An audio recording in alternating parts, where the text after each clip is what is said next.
kemarin atau lusa itu ada keputusan pemerintah yang mana itu banyak menimbulkan gejolak di masyarakat, Ustaz. Nabi SAW bersabda, "Man kariha min amirihi syai'an falyasbir." Siapa yang mendapati dari pemimpinnya sesuatu yang dia benci, nggak seneng, nggak serak dengan keputusannya, sabarlah. Ini perintah Nabi. Perintah. Bicara masalah demonstrasi sendiri, Ustaz. Ini kan sedang marak-maraknya demonstrasi, Ustaz, akhir-akhir ini. Nah, dalam Islam ini akidah yang benar berkaitan dengan demonstrasi dan turun ke jalan atau memberontak pemerintah dan pemimpin ini gimana, Ustaz? Apakah memang dibolehkan atau? Namun secara syariat ketika kita ingin menyampaikan mungkin kritikan atau nasihat dan masukan kepada pemerintah, caranya gimana, Ustaz? Sudah dijelaskan oleh Nabi.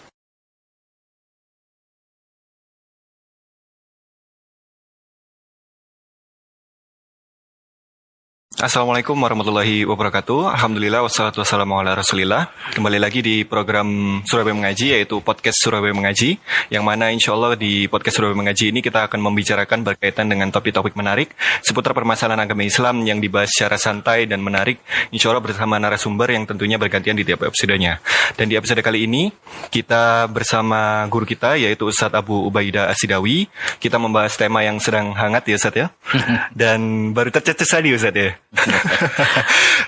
Demonstrasi dalam Islam, karena beberapa saat yang lalu, Ustaz, atau mungkin kemarin atau lusa itu ada keputusan pemerintah yang mana itu banyak menimbulkan gejolak di masyarakat, Ustaz. Nah, ini yang kita bahas mungkin dalam Islam ini bagaimana, Ustaz, terkait menyikapi jika ada keputusan dari pemerintah ataupun pemimpin yang memang itu mengejutkan atau kita tidak setuju, Ustaz. Dalam Islam kita menyikapinya bagaimana, Ustaz? Iya. Alhamdulillah, wassalatu wassalamu ala rasulillah, ma ba'du. Ya, sebenarnya kita ini kan, ya Mas ya, semuanya dimanapun, di negara-negara manapun, sedang menghadapi pandemi ya. Ya, menghadapi COVID-19 ini, sudah 7 bulan, belum selesai, semuanya berusaha semaksimal mungkin. Banyak yang meninggal dunia, banyak yang sakit, terbaring di rumah sakit, banyak yang terhimpit ekonominya. Maka sangat disayangkan sebenarnya kalau kemudian ada keputusan-keputusan yang tidak tepat waktu menurut Ana, yang menimbulkan pada akhirnya kerumunan. Ya, seperti yang kemarin itu ya. Kita tidak ada kepentingan politik ya dalam masalah ini. Kita bukan orang politik ya. Hukum Islam misalnya. Ya, tapi sebenarnya sangat disayangkan saja. Kita sudah berjuang, ya semuanya berusaha untuk bagaimana tidak menimbulkan kerumunan, tapi secara tidak langsung dengan adanya keputusan itu kan akhirnya menimbulkan kerumunan yang masa yang sangat banyak malahan, dan ini berpotensi melonjaknya lagi kasus-kasus. Itu yang sangat disayangkan. Apalagi bentar lagi pilkada lagi. Pilkada, kan? Iya. Jadi ini kita tidak memihak manapun. Ini yang harus digarisbawahi. Kita tidak memihak ya pemerintah atau tidak memihak kepada pendemo juga. Jadi kita istilahnya di tengah-tengah itu ini ya. Jadi kita tidak memihak manapun, kita nggak ada kepentingan apapun, kita hanya melihat semuanya dari kacamata syariat. Jadi tentu kita semuanya kecewa dengan adanya keputusan tersebut ya, di tengah perjuangan menghadapi pandemi ini. Tapi yang menjadi masalah adalah bagaimana kita menghadapi keputusan-keputusan yang tidak tepat seperti tadi, ya. Apakah dengan emosi, apakah dengan unjuk rasa, apalagi sampai berbuat anarkis dan sebagainya.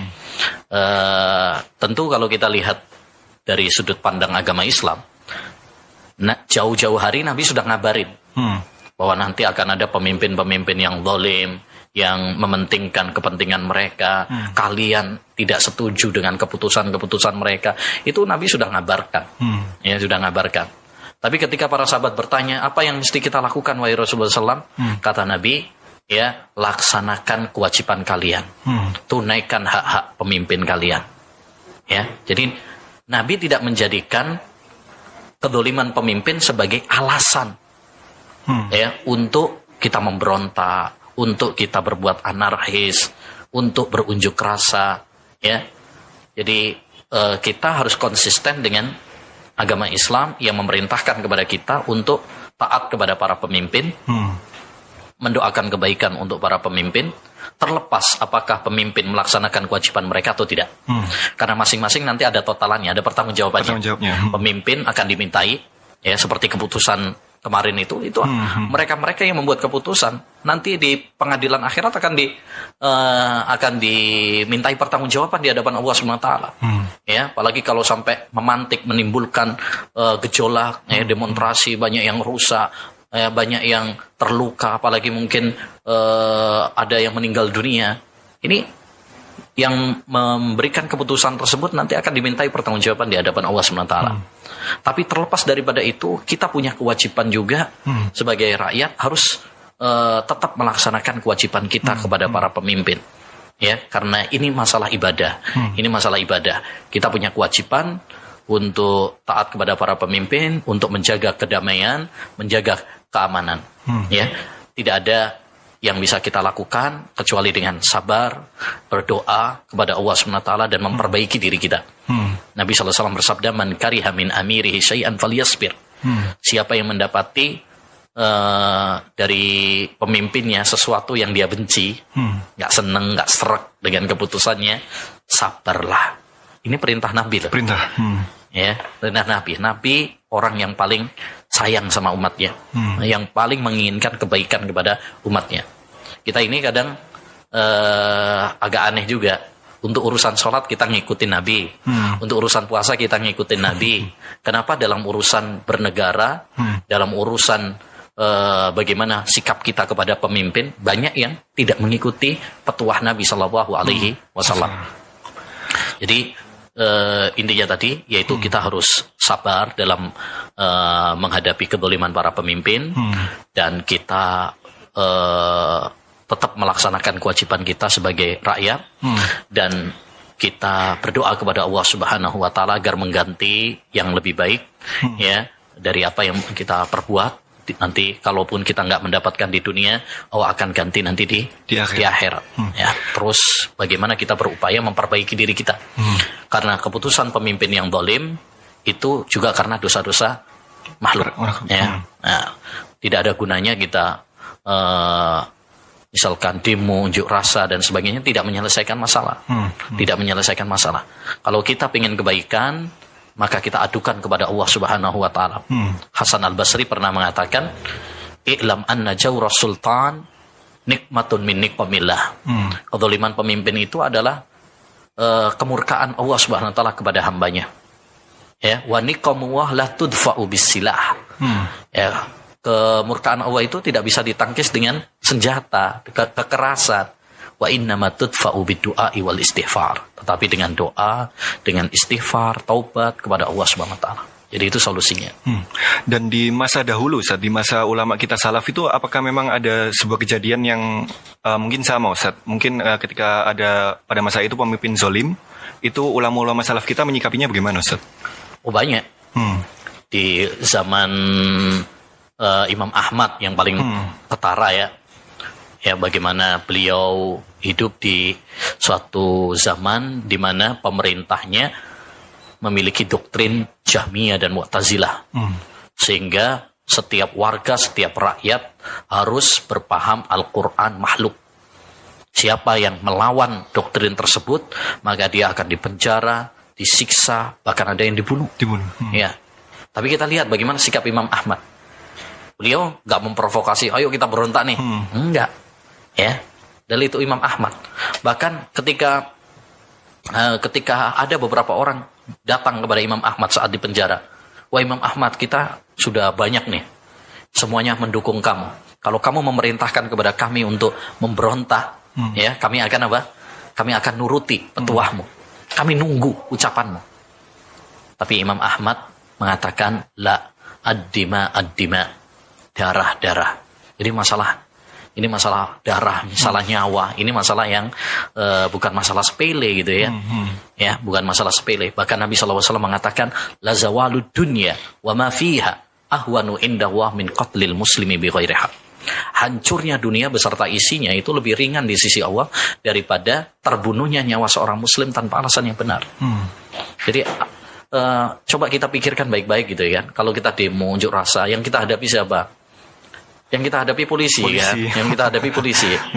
Mereka bukan yang memutuskan. Mungkin yang memutuskan malah yang DPR itu malah mungkin tidur di rumah menyaksikan gitu kan. Nah, kita dihadapkan sama polisi. Itu saudara kita juga, sama muslim juga. Ya, bahkan kadang-kadang ada yang terluka, ada yang meninggal dunia. Ini bagaimana nanti kita menghadap Allah Subhanahu wa taala? Ya. Ini semuanya akan dipertanggungjawabkan di hadapan Allah Subhanahu wa taala. Jadi masalah nyawa ini masalah berat. Bahkan dulu Utsman bin Affan ketika dikepung oleh para pemberontak, ya, para pemberontak, sahabat Abu Hurairah datang, terus ngomong, wahai Utsman, wahai Khalifah, saat itu Khalifah, afala nuqatiluhum? Ini para pemberontak, gimana kalau kita perangi aja mereka? Seandainya Utsman bin Affan nyuruh memerangi, itu habis tuh pemberontak, karena beliau masih Khalifah. Masih punya kekuatan gitu kan. Kalau seandainya mau nyikat pemberontak-pemberontak ini bisa aja gitu. Tapi apa yang dikatakan oleh sahabat Utsman? Ya, wahai Abu Hurairah. Ya, seandainya bukan kamu yang ngomong seperti itu. Ya, lalu kata beliau, la in qatalta wahidan min haula laka'annama qataltan nasa jami'ah. Kalau kamu membunuh satu nyawa saja di antara mereka, seakan-akan kamu membunuh semua nyawa. Ya. Nah, ini masalah nyawa. Mereka bagaimanapun walaupun memberontak, mereka masih muslim gitu ya. Masih muslim. Jadi ini masalah nyawa. Jadi para ulama kita Masya Allah, mereka tetap sabar, konsisten dengan prinsip-prinsip agama mereka. Mereka sabar, mereka menasihati. Sabar itu bukan berarti kemudian kita mendukung. Banyak orang salah paham. Wah, ini salafiyin, ini anteknya pemerintah ini. Ya, anteknya pemerintah. Menurut tidak. Tatkala kita mengatakan sabar, itu bukan berarti mendukung kezaliman pemimpin. Harus dibedakan. Ya, harus dibedakan. Ya, yang memerintahkan sabar itu sebenarnya bukan kita, Nabi yang memerintahkan. Ya, kenapa? Karena di sini harus dipahami satu kaidah, darul mafasid muqaddam min jalbil masalih. Membendung kerusakan itu lebih utama. Jadi kalau kita nggak sabar, misalkan melawan, ya, mereka punya senjata. Ya, kita mau melawan mereka justru malah remuk, malah hancur kita, ya kan? Malah hilang nyawa. Mendingan kita sabar, ya, bersikap cerdas, tenang, itu. Jadi semuanya harus dijalani dengan tenang dan cerdas, ya, tidak gegabah. Bicara masalah demonstrasi sendiri, Ustaz, ini kan sedang marak-maraknya demonstrasi, Ustaz, akhir-akhir ini. Nah, dalam Islam ini akidah yang benar berkaitan dengan demonstrasi dan turun ke jalan atau memberontak pemerintah dan pemimpin ini gimana, Ustaz? Apakah memang dibolehkan atau? Ya, pertama, demonstrasi itu tidak ada pada zaman Nabi sebenarnya. Tapi bukan berarti kemudian tidak ada hukumnya dalam agama Islam. Karena semua permasalahan di dalam agama ini semuanya sudah dijelaskan. Islam ini sempurna, paripurna. Al-yauma akmaltu lakum dinakum. Pada hari ini telah aku sempurnakan agama kalian. Jadi walaupun tidak ada di zaman Nabi bukan berarti kemudian tidak ada hukumnya. Ya. Itu yang pertama. Yang kedua, ketika kita ingin menetapkan suatu hukum, maka kita harus melihat dulu dampak-dampaknya. Nah, dampak-dampaknya. Kalau kita lihat di fakta di lapangan, dampak-dampak dari demonstrasi ini kan kerusakannya jauh lebih banyak daripada manfaatnya. Benar. Ya, daripada manfaatnya. Terkadang hilang nyawa, kerusakan di mana-mana, ya. Kemudian mengganggu stabilitas keamanan, ya, membuat rasa takut, mengakibatkan kemacetan, ya, menghilangkan kewibawaan pemerintah dan sebagainya. Jadi kalau kita lihat dengan kacamata syariat Islam menimbang dengan kacamata syariat Islam, ya, demonstrasi ini ya tidak sesuai dengan ajaran agama Islam. Satu, karena Islam menganjurkan kepada kita untuk taat kepada pemimpin. Sedangkan demonstrasi ini mengajak kita untuk menentang pemerintah. Ya memang kalau secara undang-undang negara mungkin diperbolehkan ya karena negara kita kan demokrasi. Tapi kita berbicara ini dengan pandangan agama Islam, secara kaidah-kaidah syariat Islam gitu. bukan hawa nafsu, bukan apa kata banyak orang, ya. Tapi kita berbicara dengan kaidah-kaidah syariat Islam. Yang kedua juga tadi kerusakannya jauh lebih banyak. Allah Subhanahu wa taala ketika berbicara tentang khamr dan perjudian mengatakan yas'alunaka 'anil khamri wal maisir qul fihima ismun kabir wa manafi'u linnas wa ismuhuma akbaru min naf'ihima. Mereka bertanya kepadamu tentang judi dan khamr. Katakanlah di dalam judi dan perjudian itu ada manfaatnya.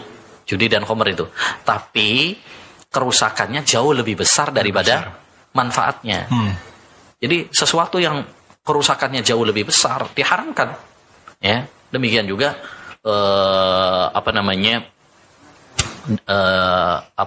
demonstrasi ini banyak kerusakannya dibandingkan manfaatnya. Yang ketiga kita harus sadar juga bahwa di dalam aksi-aksi seperti itu seringkali ditunggangi oleh kepentingan politik. Ya, penyusupan ya dari sebagian orang yang punya kepentingan ya, jabatan, kepentingan politik dan sebagainya, sehingga membuat kerusakan. Ya, ini yang harus diwaspadai. Ya, kita semuanya sepakat untuk menjaga keamanan, ketentraman. Kita harus mengambil pelajaran ya dari Suriah, dari negara-negara yang lain, di mana telah dicabut keamanan, akhirnya sulit untuk beribadah kepada Allah SWT. Ya, keamanan harus dijaga. Karena kalau keamanan ini udah hilang, kita susah untuk beribadah. Ya, susah untuk beribadah. Gak tenang lagi, mau sholat susah, mau beribadah ini, belajar susah. Makanya keamanan ini penting sekali. Harus dijaga, harus dirawat. Ini nikmat Allah Subhanahu wa taala. Jadi dalam Islam memang demonstrasi tidak dibolehkan ya Ustaz ya? Nggak boleh. Menurut pendapat yang lebih kuat, nggak boleh. Dan ini fatwa para ulama. Syekh Albani, Syekh bin Baz, Syekh Utsaimin, dan ulama-ulama yang lainnya. Namun secara syariat ketika kita ingin menyampaikan mungkin kritikan atau nasihat dan masukan kepada pemerintah, caranya gimana Ustaz? Sudah dijelaskan oleh Nabi. Man arada an yansaha lidhi sultan fala yubdilahu alaniyah. Siapa yang ingin menasihati para pemimpin, jangan terang-terangan. Artinya secara diam-diam saja, secara rahasia. Ya. Fa in qubila fadha, kalau diterima alhamdulillah, ya, itu yang diinginkan. Wa illa faqad adda alladhi alaihi. Kalau enggak diterima, yang penting dia sudah melaksanakan kewajibannya. Karena kita ini kan enggak bisa memaksakan. Ya, yang penting kita menjalankan kewajiban kita, menyampaikan. Ya, diterima alhamdulillah, kalau enggak diterima, ya, kita serahkan kepada Allah Subhanahu wa taala. Jadi caranya di dalam agama Islam itu kalau kita ingin menyampaikan ya lewat ya secara langsung atau lewat surat atau lewat orang-orang yang terdekat, ya, atau kalau sekarang misalkan lewat gubernurnya, lewat menterinya, dari orang-orang yang terdekat, ya. Kalau nggak bisa langsung, syukur kalau bisa langsung, ya. Begitu caranya. Dan itu yang dipraktekkan oleh para ulama dulu, ya, para ulama dulu. Jangan kita nasihati nih di belakang, ya. Yang kita nasihati nggak denger, di TV misalkan atau di mimbar, ya, di Facebook, ya, katanya maksudnya adalah untuk nasihati. Gimana nasihati? Yang dinasihati nggak baca, ya. Jangan kita ketika pas berhadapan dengan pemimpin langsung ini malah hanya sekedar makan-makan aja misalkan. Nah, itu kemunafikan. Itu kemunafikan. Harusnya kalau memang bertemu langsung, nah itu dimanfaatkan untuk memberi nasihat. Kalau kita kemudian nasihat, itu bukan nasihat, itu memprovokasi namanya. Provokasi. Dan terakhir Ustaz, mungkin berkaitan dengan akidah ini Ustaz, ini kan taat kepada pemimpin Ustaz. Ya. Itu mungkin bisa sedikit disampaikan dalil-dalilnya Ustaz atau urgensinya Ustaz. Taat kepada para pemimpin ini salah satu prinsip, ya. Akidah Ahlussunnah wal Jamaah terhadap pemimpin ini salah satu prinsip yang sangat penting, makanya hampir di setiap kitab-kitab akidah itu dibahas. Bagaimana akidah Ahlussunnah terhadap para pemimpin, karena ini kaitannya dengan keamanan juga. Dan Ahlussunnah wal Jamaah alhamdulillah mereka berada di jalan yang benar, jalan yang pertengahan, tidak mengkultuskan para pemerintah, tapi juga tidak memberontak para pemerintah, tengah-tengah. Akidah Ahlussunnah terhadap para pemimpin itu nomor satu, kita memuliakan para pemimpin, ya, memuliakan, karena mereka tugasnya berat tuh, ya. Jadi pemimpin itu nggak gampang juga. Kata Imam Syafi'i ya, Imam Syafi'i, beliau mengatakan siyasatun nas asyaddu min siyasati dawab. Ngurusi orang itu lebih berat daripada ngurusi binatang. Ya. Kita aja ngurusin istri sama anak belum tentu beres gitu ya. Ya. Jadi ngurusin apalagi nih negara terbesar ya, seorang muslim terbesar di dunia, ya tentu nggak gampang. Bikin kebijakannya ini pasti di demo yang ini, bikin seperti ini. Jadi tumpang tindih. Jadi kita harus memuliakan. As-sultanu dillahi fil ard, faman akramahu akramahu. Para pemimpin itu adalah naungan Allah di muka bumi. Siapa yang memuliakannya, Allah akan muliakan dia. Siapa yang menghinakannya, Allah akan hinakan dia. Itu yang pertama. Yang kedua, akidah Ahlussunnah wal Jamaah juga adalah taat kepada para pemimpin selama tidak maksiat. Jadi selama perintah pemimpin itu bukan maksiat, maka kita taati. Ya ayyuhalladzina amanu atii'u wa atii'ur rasul wa ulil amri minkum. Wahai orang-orang yang beriman, taatlah kepada Allah, taatlah kepada Rasul dan ulil amri. Ulil amri itu mencakup dua, ulama dan umara. Tapi dengan catatan tadi, selama bukan dalam hal maksiat. Kalau maksiat nggak boleh ditaati. La ta'ata li mahlukin fi maksiatil khaliq. Tidak ada ketaatan kepada makhluk dalam hal maksiat. Ya. Tapi kalau tidak maksiat, bahkan perkara-perkara yang mubah sekalipun wajib. Ya, misalkan undang-undang apa itu lalu lintas, misalkan ada lampu merah, jadi itu wajib ditaati itu, wajib ditaati. Karena itu kan untuk kebaikan juga, untuk kemaslahatan. Walaupun di zaman Nabi nggak ada peraturan lalu lintas itu kan nggak ada. Tapi itu adalah untuk kebaikan. Jadi itu wajib ditaati. Kemudian yang ketiga, kita wajib sabar menghadapi kedzaliman para pemimpin. Karena pemimpin juga manusia, kadang benar, kadang salah juga. Dan banyak juga Nabi sudah mengabarkan ada pemimpin-pemimpin yang zalim, itu ada. Tapi Nabi mengabarkan kepada kita untuk sabar. Banyak sabar terhadap kedzaliman pemimpin, ini salah satu prinsip penting ya dari Ahlussunnah wal Jamaah. Ya, mereka memerintahkan kita untuk sabar. Nabi yang memerintahkan kepada kita. Kemudian yang keempat, tidak boleh memberontak. Karena sejarah mencatat memberontak itu kerusakannya lebih besar daripada manfaatnya. Bahkan tidak ada sejarah orang memberontak kemudian lebih baik. Ya, perkaranya lebih rusak. Kemudian yang terakhir, mendoakan kebaikan untuk para pemimpin. Ya, daripada kita menjelek-jelekkan pemimpin ini gini dan begitu, nggak ada manfaatnya, bahkan dosa. Ya, tapi kalau kita mendoakan kebaikan untuk para pemimpin, ya, ini yang bisa Allah SWT akan mengabulkan. Fudail bin Iyad pernah mengatakan, laukanat li da'watun mustajabah la ja'altuha lis-sultan. Andaikan saya punya doa yang mustajab, saya akan peruntukkan para pemimpin. Jadi ya kita doakan ya untuk kebaikan para pemimpin kita, agar diberi taufik, diberi hidayah oleh Allah Subhanahu wa taala, daripada kita jelek-jelekan nggak ada manfaatnya juga kan? Nggak ada manfaatnya juga. Wah. Taib, syukran Ustaz, jazakallahu khairan. Dan bagi yang menyimak video podcast kali ini, semoga bermanfaat. Wassalamualaikum warahmatullahi